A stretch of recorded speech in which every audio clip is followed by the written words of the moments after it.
Welcome to my channel. If you want to access your Netgear router settings using your phone, this video will show you the easiest way to log in just a few minutes. Step 1. Connect to router Wi-Fi.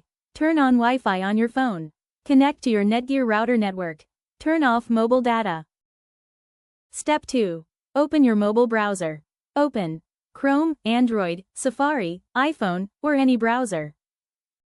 Step 3. Enter router IP address. In the address bar, type your router's IP address. If unsure, check, on Android, Settings Wi-Fi tap Connected Network Gateway. On iPhone, Settings Wi-Fi tap Icon Router. Enter that IP address into the browser. Step 4. Enter login credentials.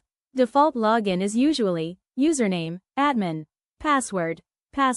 If you changed it earlier, use your custom password. Step 5. Access router settings. Now you can change Wi-Fi name and password, update firmware, set parental controls, configure advanced settings. If login page not opening, turn off mobile data, disable VPN, clear browser cache, try another browser, restart router. That's how you log in to your Netgear router using your phone. If you have any issues, comment your router model below and I'll help you. For instant help, call 1-803-381-0141.